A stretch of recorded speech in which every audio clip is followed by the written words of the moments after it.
Welcome back. And I have my guest seated already in the person of Akosua Manu, who is a member of the government communication team. Akosua, good morning. You're welcome. Good morning, dear. How are you doing? Thank you, I'm very well. You don't sound very upbeat. Probably because I skipped breakfast, but that's fine. To get here early. All right, okay. And then I also have here Maame Efua Sekyi-Aidoo, who is the Deputy National Women's Organiser of the NDC. Thank you. You're welcome. Thank you. It's Aidoo. It's Aidoo. Okay. All right. So thank you very much for coming. Most welcome. It's a pleasure to be here. How are you doing this morning? By His grace. Yeah? I'm doing well. Fantastic. Well, it's good to have you both here. And let's dive straight into the issues. Well, this has been, it's been a bit of a back and forth for a while. We found out through the watching of a video that we saw that Tiger IPI released, and we saw certain people, certain persons contracting and receiving monies and so on. And this issue came out in the press, and the NAS and his team, Tiger PI, took the issue, petitioned the OSP. Now, after petitioning the OSP, the issue also then went before the CID, but not from Tiger IPI. Now, right now, where it's at now, there's this back and forth, and Amidu is not happy at all because the CID says they've exonerated Mr. Charles Bissue, who was the person in the video that was seen. They've exonerated him of any possible misbehavior or misdealings. Now, Amidu is not a happy man. Akosua, let me start with you.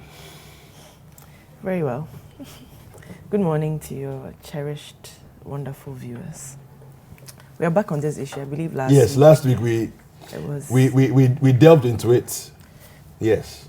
And not much has changed since then. Mm-hmm. The discussion last week centered on his agitations and concerns, and yes, not on his deliverables.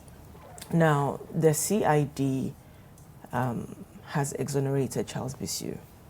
The CID. The question is why? Well, it's an independent institution. Mm. Given the high-profile nature of the matter, it was only, I guess, right for them to look into it.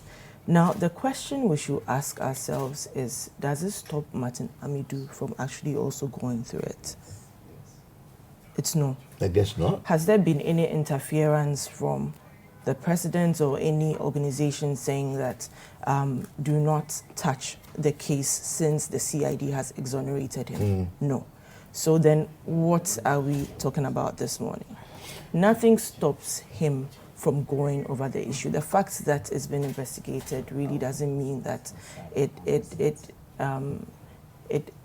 makes the issue one that, giving its nature, prevents him from investigating. Well, you see, again, the thing about it is that the special prosecutor has also said that the Minister of Science and the Environment, as well as the Interior Minister, have been sidestepping his attempts to get to the bottom of the issue. It's part of his investigative processes. They are hindering, and affecting his ability to deliver. And this is what he's been complaining about, in the sense that as OSP, he has to be extremely meticulous. But every time he's going down the road of investigating persons within government structures seem to be hindering him. This is part of his lament that, the government says stop lamenting and deliver. But yeah. In falling back on what we said here last week, it's a new setup. He's been struggling to find his footing. He's been trying to carve something out for himself, such that it's like, I have a toy, nobody should lay claim to it. Mm-hmm. Okay, but it goes beyond that. The issue then for him is, what other courses of action can he take for the Interior Minister and the Minister for, he mentioned science. Yes, science and environment. Environment. Yeah. Yes. to come to his table with what he's looking for. He has enough authority to get them to submit to his will, if that is how we want to put it. I don't think that we should, again, and I guess this is what put Honorable Yalbo Abia Samoa at some sort of loggerheads with him, where he came out to say that he'd been insulted, and I never would, Honorable YB, do that. But let's just allow... But he did apologize. He did apologize. It's not in the MPP's nature to be insulting towards persons of authority. Or so did he insult him? I don't. If he apologized, it's an admission of guilt. It was just, he just wanted to be on a good footing with it. But he said he was talking more than he was working, okay, which for me, well, I personally don't think it was an insult, because last week we sat here, if what we said last week amounted to an insult, then we all have to apologize to him. But I'm just saying that nothing stops him. Was there interference in any way from anybody writing to him and saying that based on what CID has found, or based on the reports, stop investigating Charles Bissue? No, there's nothing to that effect. If he wants to do his work, there are several courses of action he wants to take. If he wants to deliver, he should show to us, you and I, that it's not about talking. He just should, bang the what do we call it? What's that expression? The gavel? Yes, whatever he needs to do. Honestly, it gets a bit worrying for me when we always have to focus on what he's saying and not to actually look at something on the table that he's actually done. And that's what you and I, that's what we are looking for. But he's working, and he says he's working because investigation is not something for the press. So he's digging into the issues. Anyway, I'll come back to you, Akosua. Let me come to Maame Efua. There's commentary from different sides that suggests that the presidency has become some kind of a clearinghouse to exonerate people that may be favorites of the government. And if you find yourself in a situation where the OSP should get on your case, somehow, the government seems to protect people like that. Let's delve into this. What's your take on what's going on? Thank you very much, Daniel. And good morning, Akosua.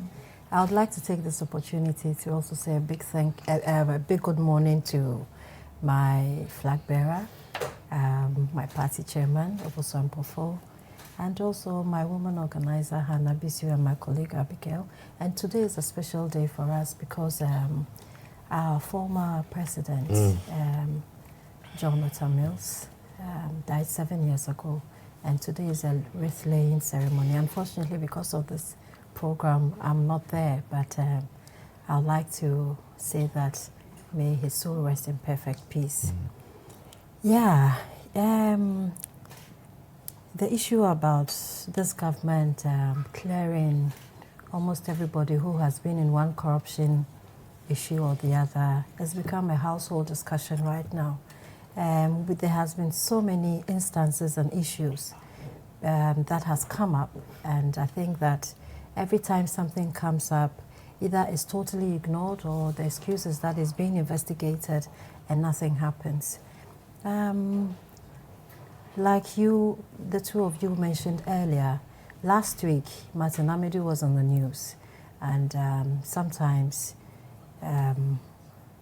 like Akosua said too, we think that he's talking a bit, but the truth is that he has a procedure and his office has the authority and the mandate to investigate some of these things. He was petitioned by ANAS in February, of this year to investigate the Charles Bissue issue. Yeah. And he actually also gave in an evidence of money exchanging hands with some officials and Charles Bissue. So these are things that he is also investigating, and he believes that to have a fair investigations, he doesn't need unnecessary interruptions, especially from the CID. The CID, unfortunately, in recent times, has formed the habit of delving into issues that truly the office has not been mandated to, you know. And this issue is one of it, you know.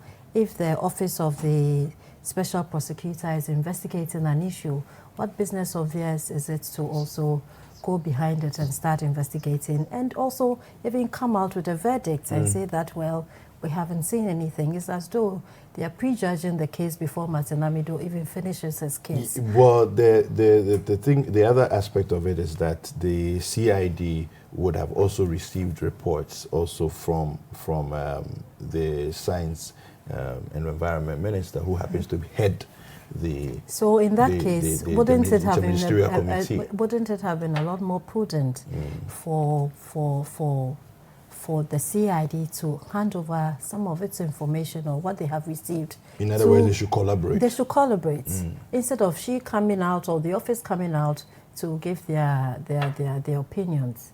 You know, I think that there should be more collaboration. They should share information and allow the office to work. There has been a few times where the CID office has come up with things and we found that they were not true. So I think that, I mean, one of those cases would be the kidnapped children, the Takoradi kidnapped children, when she said that they have found them and they are in safe hands and all of that, only to realize that it was not true. In recent times too, the office has accused NDC party chairman of Oswampofu for being a part of the kidnapping, you know, spree. And as I'm talking to you now, we don't have any witnesses. We do not have any firm, you know, it's just an accusation, and there's no proper evidence, you know, for what accusations they are making. And I think that it's high time that these investigative officers work together. Martin Amidu has every right and has the mandate to do his work. I don't think that he needs any instructions from anybody, either through the media or through a letter to teach him how to do his work. He was appointed, and let's allow him to work.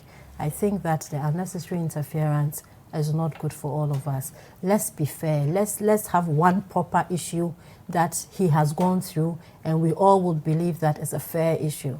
I mean, he's investigated properly. Then he can, you know, regain his dignity. So please, I think that we should allow him to do that. For now, that's what I would like to say. Okay. So, Akosua, the issue of collaboration, and I don't know if there's anything that Maame said that you would like to react to, but just touch on the issue of collaboration of state institutions, you know, because I know that the OSP has been working with some others like Yoko and so on. So what's going on here? Why is the CID not, you know, teaming up with the OSP instead of running their own, you know, separate? Let's be clear on a bit of fact. The IMCIM, Interministerial Committee on Illegal Mining, petitioned the CID. Now, when they did that, they wanted to find out the truth. So CID investigated the matter. Let's not forget that the instigator of it all failed to cooperate with the CID as well. All right. Not a private investigative journalist. You're saying that Anas and Taga PI did not collaborate with the CID. Okay. Now that aside, but is it not fair though? I mean, to the Taga PI that they had already put a petition to the OSP, and therefore it would become almost like a double. If you have a case situation, and you know for a fact, you feel for a fact that what you presented is true, at any opportunity given, you would appear to state your case. Your message should be consistent and unwavering through it all, because obviously you have nothing to hide. I remember there was a discussion of submitting raw footages, which became an issue because you and I only see a 2 or 3 minute version of something that transpires over a period of time, and people ask valid questions. We are not watching an excerpt of a Hollywood movie or a Nollywood movie. This is a serious allegation against somebody in a very high office.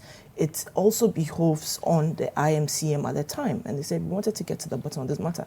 Now, when we say, oh, CID shouldn't have gotten involved in it, even though they had been petitioned, we would have been sitting here asking that why would an interministerial committee ask for something to be done with a high-profile case of this nature, and they not being cooperative? No, I mean, it's fair. I don't hold the position that they shouldn't have been involved. My issue is I can go back back to a point in time in our history where the issue of the Ford saga.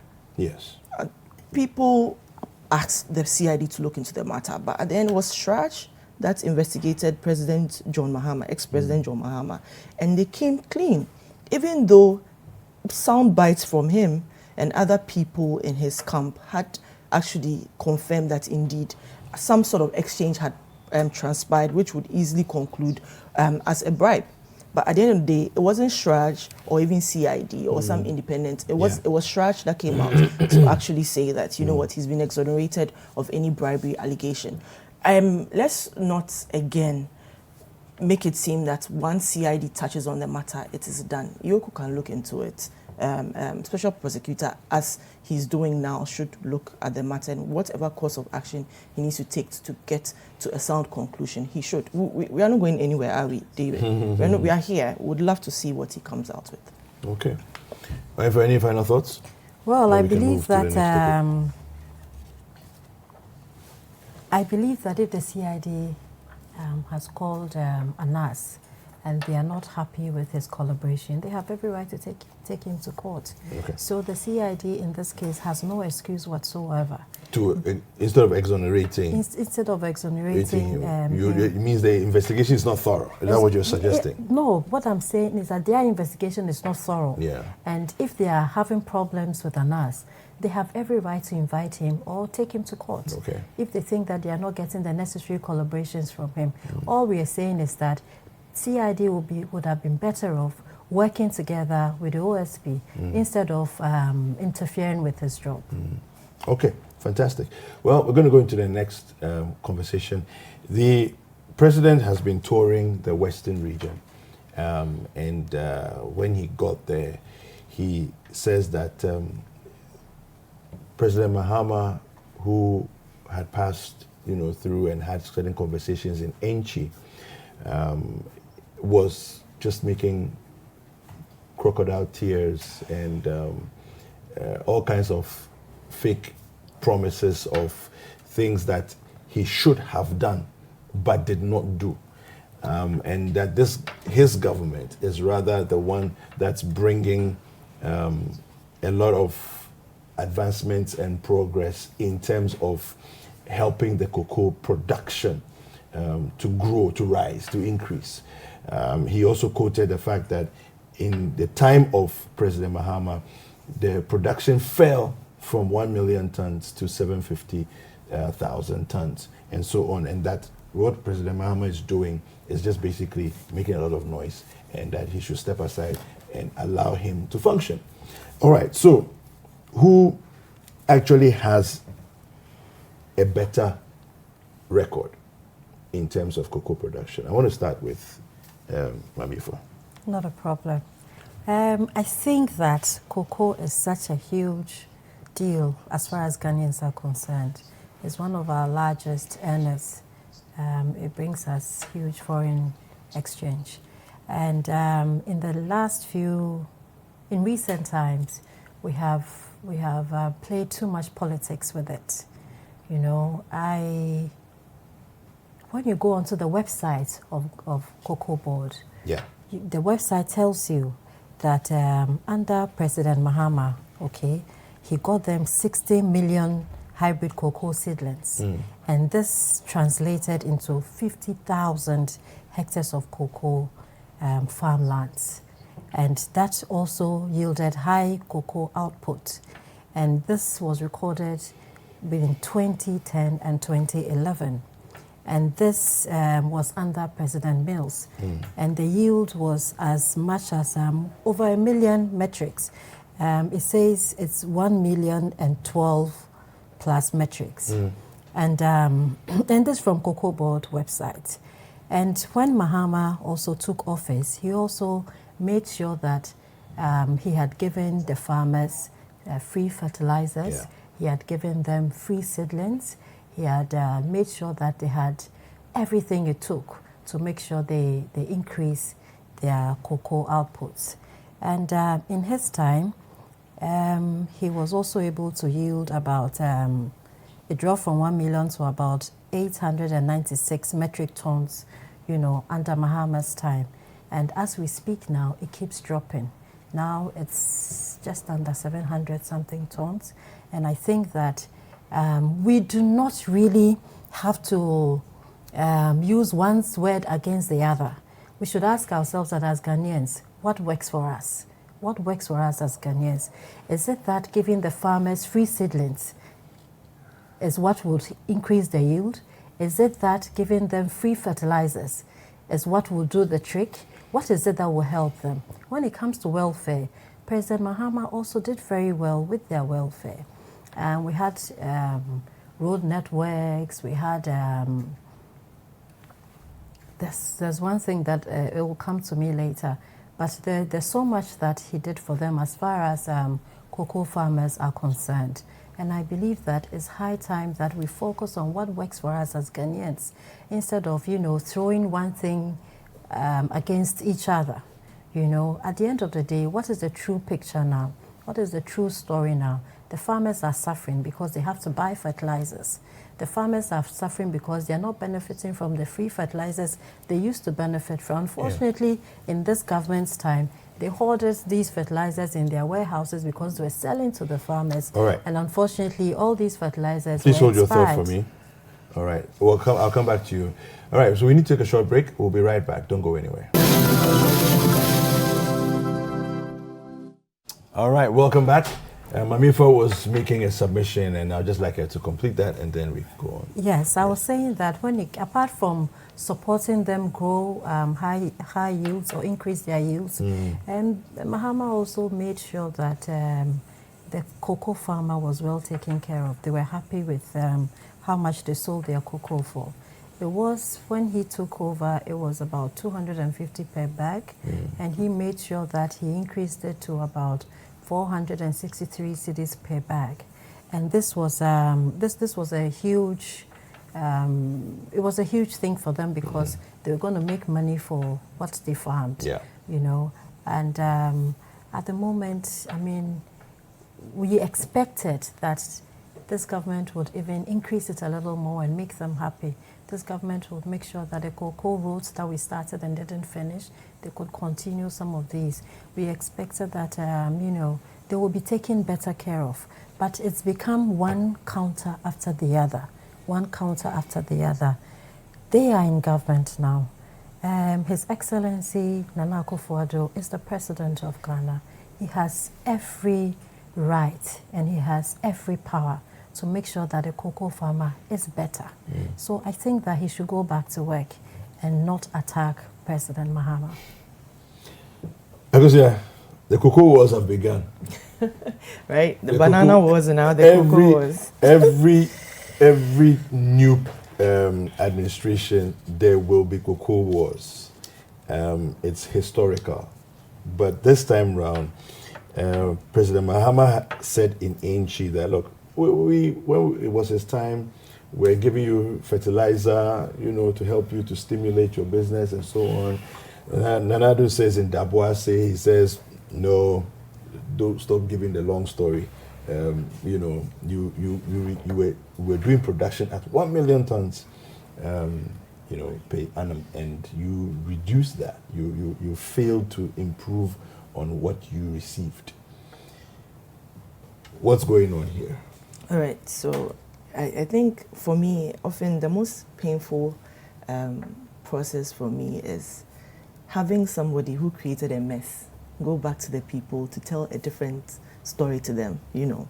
And the one actually working on it has to go back and remind them of what actually happened, because often it's almost to me, almost like a joke, like we don't take people seriously. Now let's just a little fact again.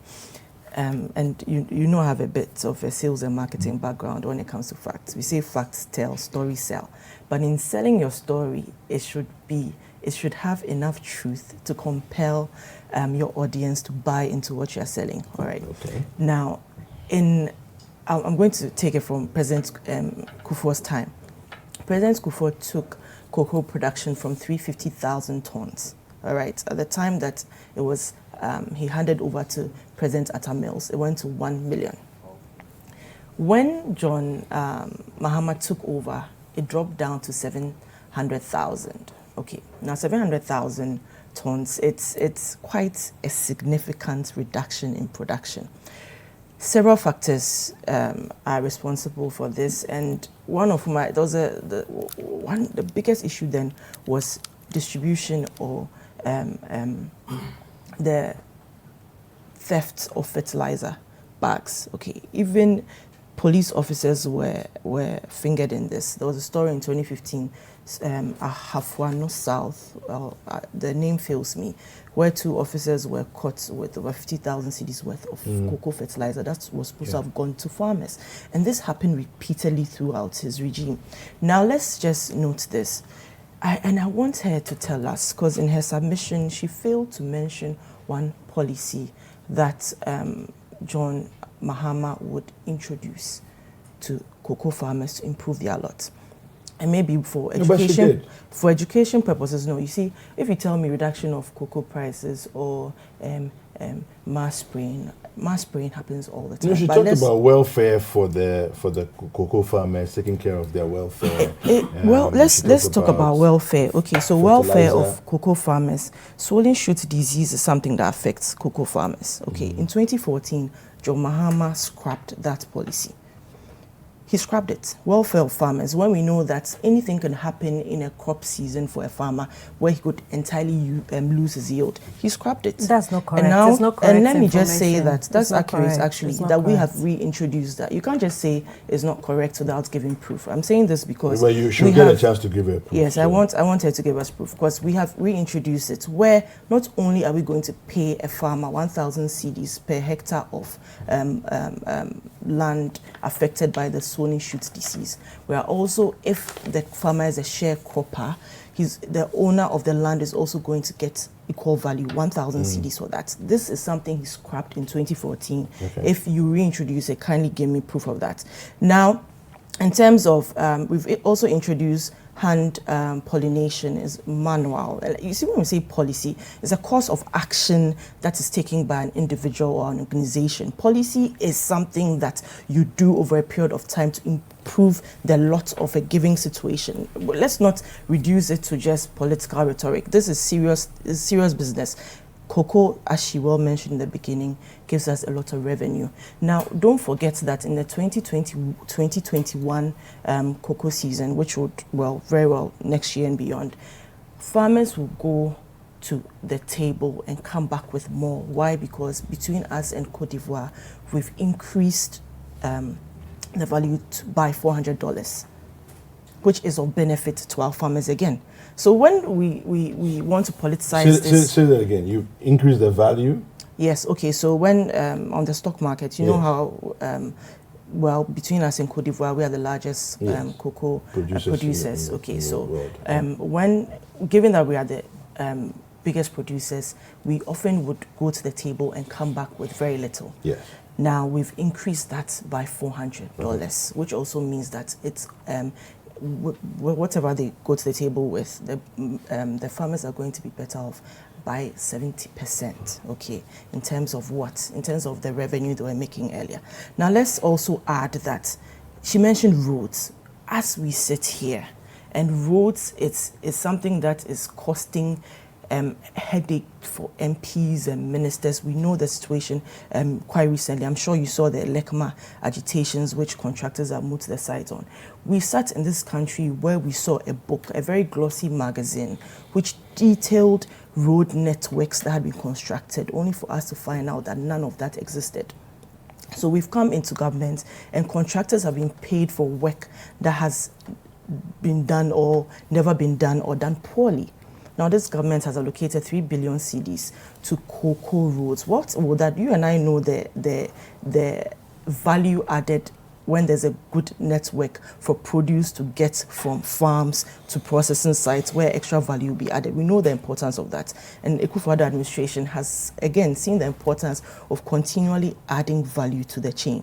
Now, beyond the cocoa, which of course was bereft with facts here, let's add that in the Torres Western region, landing sites, landing beaches, there are going to be over 10, I believe.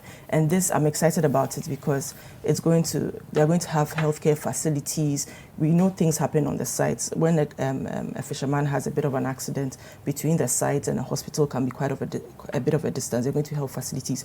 They're going to be education centers, again, for them to do their work and have their kids in school in the process. We're also going to have refrigeration facilities also to help them keep their produce when they catch these fishes for longer storage time. And beyond that as well, I'm particularly excited with the revenue that will be generated. Let's also, let me add that on a cocoa bit, that in terms of mass spraying exercises, it's going to also create a lot of opportunity for young people in these areas who are looking for jobs. But it all sounds like a lot of hope and promissory things as opposed to wanting to what we are actually looking for, which is, evidence and deliverables that have been delivered. Okay. So there will be. When will there be? So I just explained to you that we move cocoa from 350,000 tons to 1 million. And then John Mahama reduces 700,000 as per the lack of policy or interventions that she outlined. And then we have increased it to 900,000, which is not, and giving these interventions, so you're this working? will more than, yes, obviously we are working. This is more than double production. And I don't want to stick my neck out, but I'm just going to say that given the projection of and the policy introduced, and I would love for her to give me just one policy. My name is Maame Efua, so sorry, Maame Efua. I would love Maame Efua, since she's here, to just give me one policy that John Mahama would introduce. Okay, so Maame Efua, you sector. didn't agree with some of what she said, and she's challenging you also beyond that to also give a policy that your president at the time, our former president, so all of us are former presidents. Well, yes. What policy he implemented that you can boast of? Well, you see, the big difference between the current government and the past government is that we work and we don't have fancy jargons for what we do. With this current government, they have lots of fancy jargons for what they want to do and have not done still. One village, one dam, one this, one that. They have all sorts of jargons for their policies. We don't have jargons like that. I mean, probably we'll have to be a little more creative with jargon so that Ghanaians would have some jargons to compare with. But the truth is that when it comes to policy, free seedlings were policies. It was something that was deliberately done. Giving farmers free seedlings, it was a policy of Mahama's. But then her punchline at you was that the root disease Swollen shoot. Instead of enhancing that area of support, you rather pulled back. You see, since Kwame Nkrumah's time, when it comes to spraying the farms and protecting it and all of that, it's every government invests some money into it. Every government does. So did the former NDC administration do. Apart from that, like I said, when it comes to seedlings, we gave over 60 million seedlings. free fertilizers. We don't have any record of keeping free fertilizers in any storage warehouse and it going what. We gave it to the farmers free of charge. We didn't look at colors or anything. So far as you're a cocoa farmer, we made sure you were taken care of, because at the end of the day, your yield will support Ghana. When it comes to, you know, when she says that we had a glossy book and I mean, every week, they were not photoshops like, you know, they would like to use to confuse Ghanaians. You're saying that all the pictures in your book were hard evidence. I have seen most of the projects myself. I mean, to become in my party, to become a woman organizer, you go to every constituency in this country to be elected. You are not appointed. So I went through every constituency and I saw the projects. I saw the roads that we have constructed. I saw the ones that we didn't finish. I saw the markets that we have constructed. I saw the schools, the universities. I saw all of them. Well, fair enough. But you know also that during I think it was in Parliament when certain people were brought as exhibits, you know, of the proof that people's lives had been bettered. There was also, in that same parliamentary sitting, there was also the claim that certain roads in the Eastern Corridor had been done. But very, very quickly after that, it came out in the open and in public that many of the roads actually hadn't been done. Many of the roads? Yes, in the Eastern Corridor many of the roads were done, but many of the roads were done, but some of them did not complete, did not finish. We didn't finish most of our roads before, because, I mean, there are contractors that started working on these roads, had started work, and this current government refused to pay them. But the Eastern Corridor road still lies in the doldrums. I mean, what about the other roads apart from Eastern Corridor? No, it was one of the biggest promises. That's what I'm driving at. My issue is more with the fact that the Eastern Corridor, and everybody uses it, you know, it seems to become a popular trump card to be waving. But under former President John Dramani Mahama, that particular road was supposed to have been done and completed. We started, but we never completed them. I will agree to that. When you go to Western region, we've done almost every road. Every road there has been constructed where the farmers are concerned. There's so much that we did. Roads are still struggling. There's, I mean, of course, I mean, I'm not saying we did everything. Just as an example of a road let me tell you something. When it comes to road construction, when it comes to development, when it comes to schools, when it comes to hospitals, you cannot take NDC for granted, because that is what we do. We're a socialist party, and we make sure that we do things that benefits you and me. It doesn't matter what party you belong to or what you believe in. When it comes to that, we are not the kind of government that we look at individuals and just make them rich. That is not our style. Our style is to make sure that the general goodwill, the general, what was the proper word for this?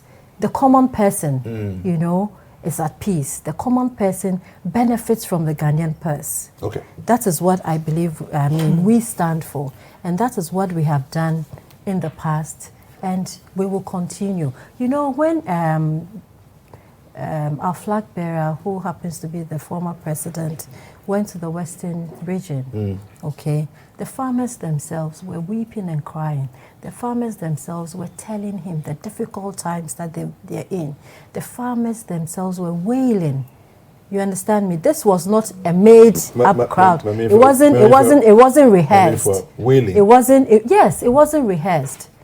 It wasn't rehearsed at all. It's a very specific description. Oh yes. And they were wailing. We have pictures of it, because you see, this is not rehearsed. These are people who openly came out to come and express their disappointment. We had chiefs that had to. So they're asking President Mahama to come back. That is not the point. Okay. They are saying that had we known. That is what they're saying. Because had we known, that is what they're saying. So for the current president to quickly go back there to try and do his, you know, political No, but he didn't, bantering. he didn't go back to Inchi. He's in Dabuase. It was Dabuase that he went to. But it's, I mean, all he sought to do was to make sure that he debunks what our flag bearer was doing. That's why I'm saying that at the end of the day, let's look at what works for Ghanaians. Let's look at what would give the regular Ghanaian comfort, what will give them enough money to take care of their families and take their children to school.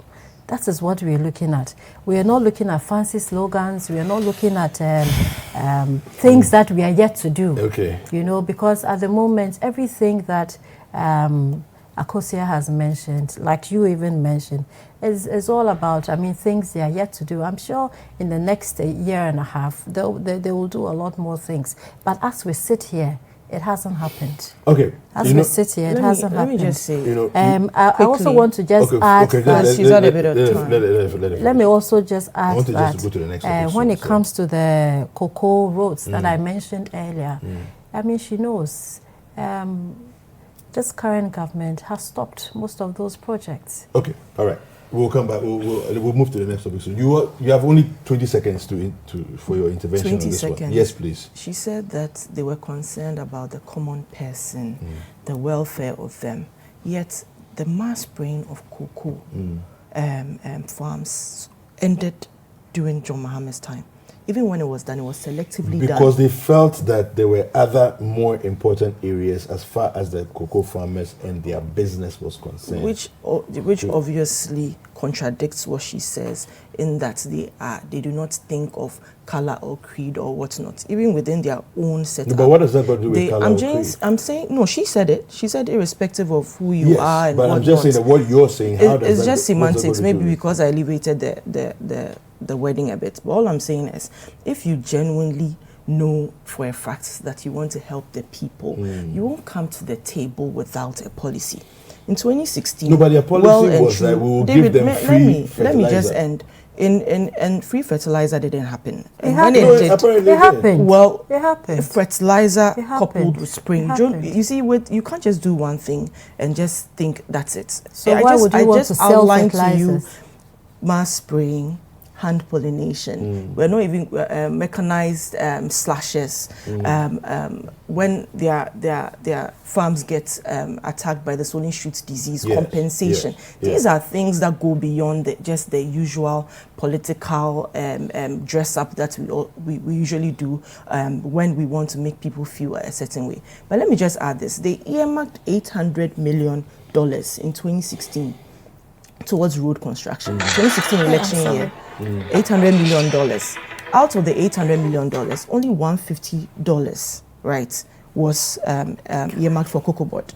Let's ask ourselves, what funding and what support were they going to provide with that? She says, we've started. I would expect her to say, we covered over 50 or 60 kilometers of road in this area, so that you and I can easily verify.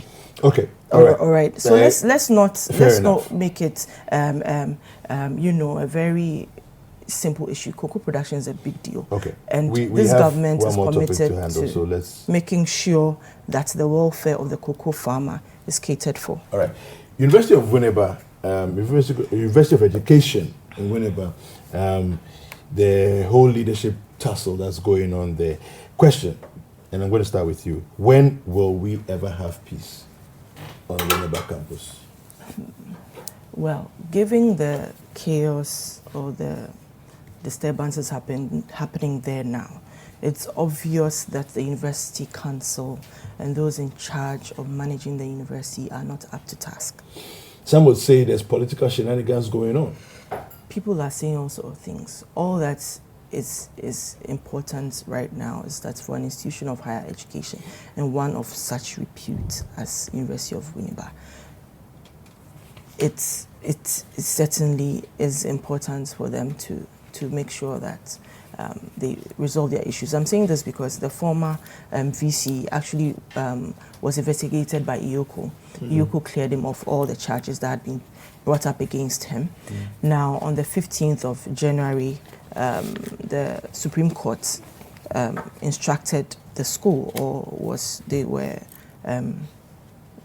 told to compensate him. Till date, that hasn't been done.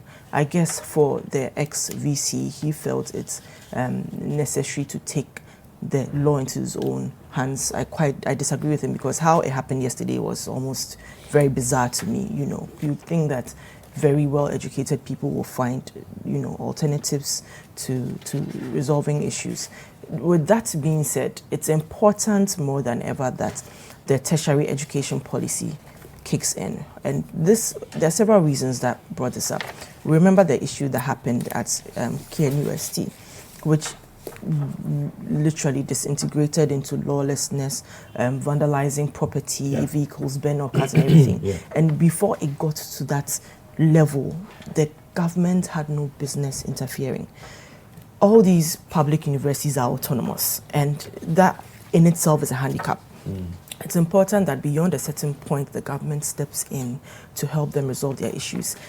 We really are rooting for them. We want them to move on. I'm sure this has affected studies, graduation dates, and all those things. Let us, they need to just do what is important at this point to resolve the issues. Let them put their personal issues, ego, all those things aside. Think of the children in the schools who have planned their lives, you know, and it's important that we always make sure that they are better off when decisions are being taken. Okay. Efua, what are your thoughts on the goings-ons at UEW? Well, to start with, I'd like to congratulate Avoke for being reinstated. No, he hasn't been reinstated. He's been well, there's a report that says he's been reinstated, but he actually went to the school to go and do a press conference. He goes into the council chamber, and he gets turned away from the council chamber, and the police got involved and said, the University Council said, you cannot come and hold this thing here. Now, the interesting thing for me is that the council looks the way it looks depending on which government is in office. You know, because the government has representation on the council, you know, but this council decided that Avoke should not be there, okay? And that's why, even though he was cleared of all the various charges against him, the court can't reinstate him. It has to be the council that reinstates him. Okay. And the same so at council least he's been did cleared. not allow him to hold his press conference in the chamber yesterday. Okay. You know, so that's where. Thank you for that information. So, which means that Avoke has been cleared of this case, and he wanted to make a point by going into the school, and he was not allowed. I believe that right from the beginning, we encouraged unnecessary interference in the school. Avoke was running the school, and if we had problems with him, we could have found a better way of handling it, other than just removing him and bringing Afoboni, who unfortunately was worse, you know. In what way? Oh, he was worse in the sense that, I mean, he depleted the school purse. He had both the students and the lecturers, you know, routing against him, saying that they are not going to work with him because he doesn't have what it takes, you know, to lead them. They levied a number of cases against him, you know, and as it is now, it looks like the choice of bringing Afoboni was a bad one, because Afoboni, first of all, was the same person who started undermining Avoke. And when Avoke was removed, he came in thinking that probably he will do better. And like Akosua mentioned earlier, we had too many agitations in the school. We had students, you know, destroying property. We had schools cut off. We had the MP coming in to, you know, muddy the waters and, you know, making the whole educational system too political. And I think that henceforth we have to look at this again. we should leave the educational institutions alone. We shouldn't politicize them. Okay, fantastic. Well, thank you very much for watching the newspaper review segment of the show Breakfast Daily. My name is David Kwekusechi. I was joined by Maame Efua Sekyi-Aidoo, who is the Deputy National Women's Organizer of the NDC, and also Akosua Manu, who is a member of the government communication team. We'll be right back with the next segment of the show. Do not go anywhere.